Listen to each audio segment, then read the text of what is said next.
Hey everybody, this is James from TeaDB. And this is Denny, bringing you guys episode 301, where today we have some tea given out to us by a friend of the show, Sue. Thank you. Yeah, thank you to Sue. Yeah, so we're drinking some old raw.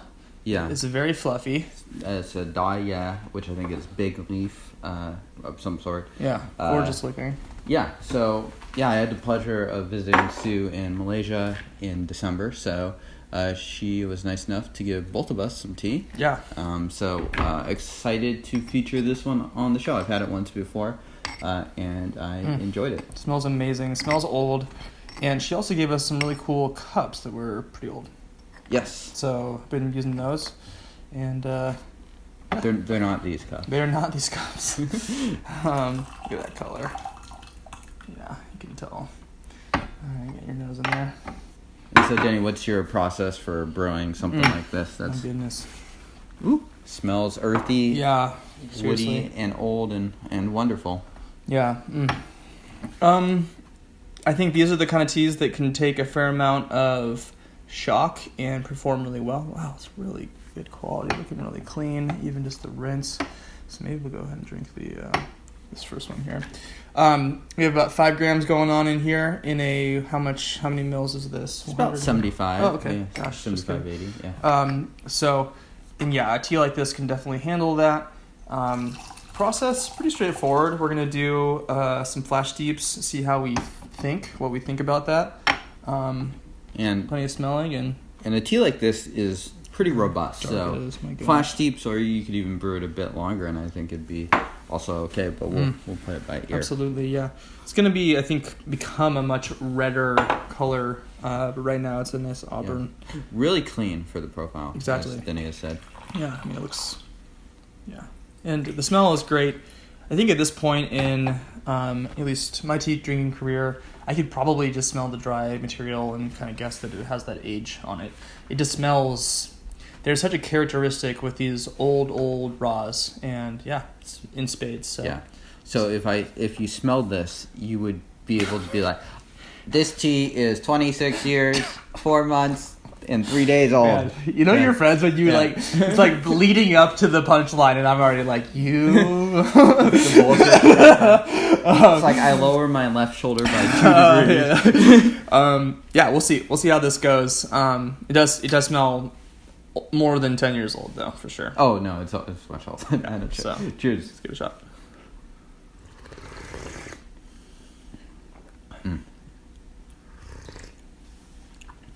It's a bit light, but one thing I do like about the lighter brews is you can really enjoy sort of that texture to it. It's almost like a silky, but still pretty dense texture. Yeah, it's surprisingly sweet. It's surprisingly saccharine.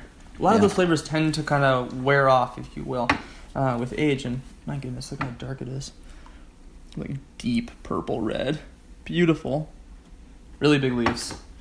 It has a really surprising sweetness. Yeah. It's crazy. I mean, it's too bad that these teas are so, kind of hard to come by and potentially expensive, because they offer a really unique glimpse into a flavor profile. It's actually really amenable as well. It's easy to drink. It's very smooth. Yeah, and so getting a deeper color already. Right. And these days, it's like the accessible Pu'erh. It's like these younger Pu'erhs and stuff. And it's so different from these teas. It's not to say that we're casting favorites amongst one of them, but I really enjoy this. Yeah. Let's keep going. Cheers.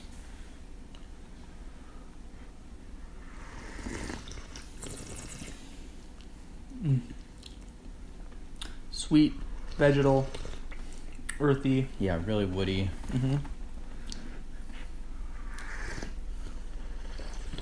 Surprisingly saccharine. Again, I think that'll change, but man, just nice, pleasant. It's surprising. It's like, what would a sweet, woody flavor taste like? It's this, and it's surprisingly delicious. I think we're still early on. I'm going to actually heat up the water here, just to make sure that we get into the depths. And the depths. Yeah, really, just really dark.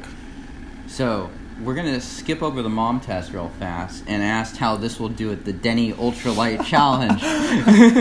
Actually, I think a tea like this, it'd be like spoiled on the plebeians that I go backpacking with. But no, I'm kidding. She's not kidding. I'm not kidding. I would never do that. It's okay. They probably don't watch this show, and if they do, subscribe. Anyway. But a tea like this, because it's so forgiving with the age, actually would work really well with the grandpa style.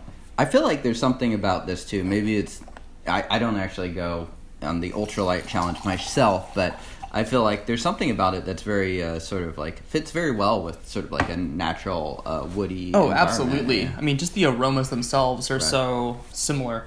Maybe not quite as pine crisp, but certainly all that wood and getting into those deeper, redder colors now. Yeah, really tasty. I'm going to pour this a little bit higher just so that it cools off a little bit. All those precious droplets leaving us. No. Catch them all. So, and what? Whoa. Okay, buddy. What is the year on this? Do we know? Actually, I don't. Okay. Yeah. Old. I think so. Maybe I'll find out by the time this video is released. But Cool. I'm not sure. I'd say probably 15 at least. Yeah, I would say probably 20 at Yeah. least. But watch us and it'll be like 2 years old. And it's like, what? That'd be challenging and confusing. So That would, yeah. Yeah. All right, here we go. Cheers.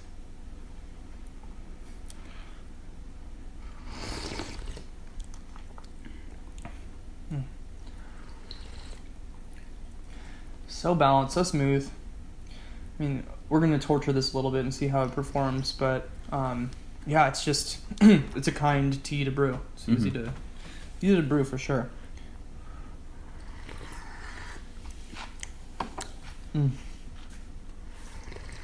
Sort of woody, pencil shaving, sweet things that it's not very floral. It's not crisp. No.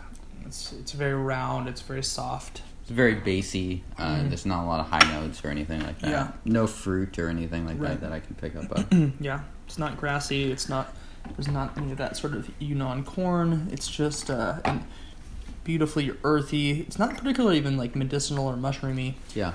Some of those aged wooies that we've had have an interesting age taste to them that's not here. It just has that, kind of a tomato vine, but meets wood. How is the aftertaste for you? Sweet. Yeah.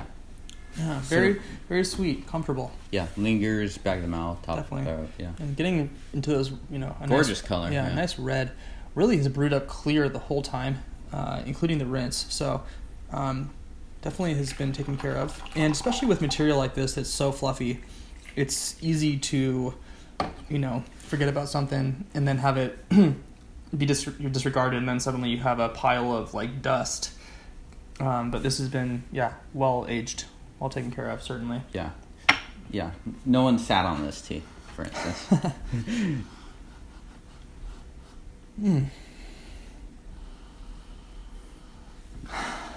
aroma is changing a little bit. Maybe just a hint of some tobacco-iness. You're right. Yeah.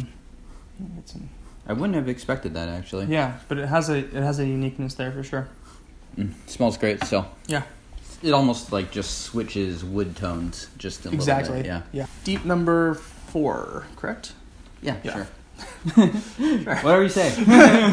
And we let this hang out for a little longer, so we'll see. And this is probably going to be pretty smooth again. So yeah. Cheers.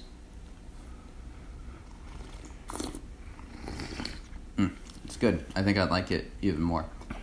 Yeah, I'm tasting a little bit more of those aromas that we were just smelling. Yeah, denser. Yeah. There's almost a... I'm not going to say that, but I was going to say egginess to this, but... Interesting. Disregard. let me think about it. And you had said before you brewed this that this is going to be the torture brew. I say this performs very well to torture. I'm going to try to give it a true Iron Age torturing this time. Okay. We're taking it off of waterboarding. It's too kind. We're going full Braveheart on this one. Okay, you're not just upping the wattage? No, we're pulling apart limbs. Yeah, you're not like the guy that's like, up the wattage! You like break the machine. No way. No. Okay. We're going Mel Gibson on this. Medieval. Oh man. Oh, Mel Gibson. Oh, poor Mel Gibson. Poor guy. I'm not even sure exactly how we offended someone right there, but I'm pretty sure we did. Shout out to that person. Subscribe. Yeah, subscribe. Oh man. Oh gosh. Still coming up with new things and Totally. 301. Mel Gibson. There's probably someone out there who's obsessed with Mel Gibson who watches the channel. And if you do, comment below. What's the weirdest factoid about Mel Gibson besides the whole like drunken, slightly racist stuff? Pretty directly racist. Anyway, all right. Look at that color. So, how do we bring up Mel Gibson this episode? Anyways, Braveheart, torturing. That's how we got there. Oh, okay. Yeah, I but gotcha. There's never a wrong time to bring up Mel Gibson. There's never a right time either to bring up So Mel true. These days. Wow, this color—it's almost the color of your shirt. Seriously, yeah. 100%. Really, maybe we can actually do this to see a little bit better. But just a really great, beautiful, kind of deep auburn, red, brown. Almost looks like a lightly brewed, kind of the end of a ripe Pu'erh. So, let's keep on going. Cheers. Salute.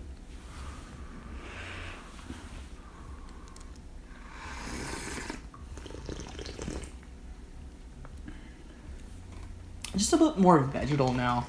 A little bit more of those, not like crisp green floral, but crisp tart vegetal flavors. Tomato viney, again, classic old raw flavors, but really coming out. And throughout this whole thing, I was expecting the sweetness to die off.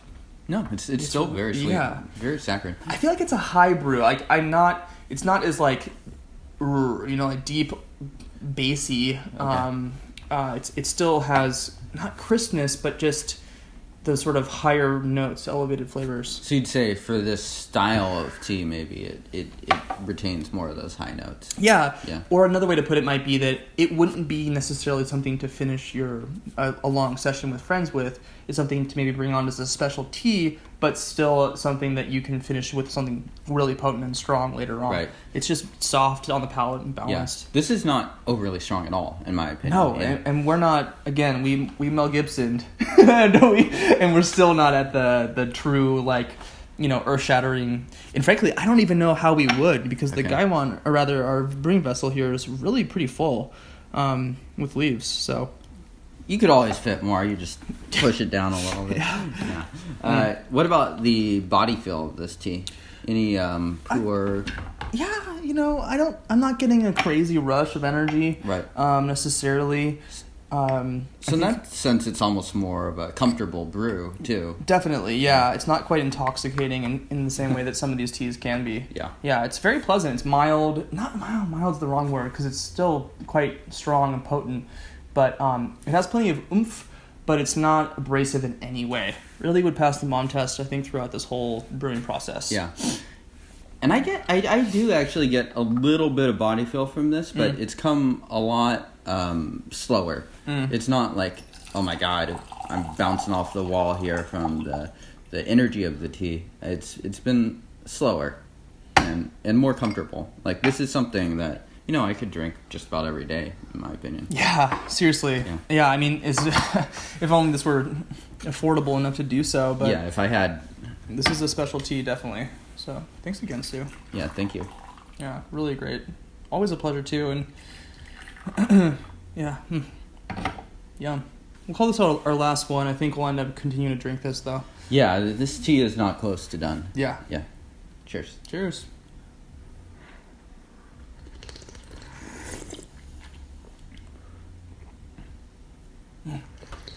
Texture, what do you think?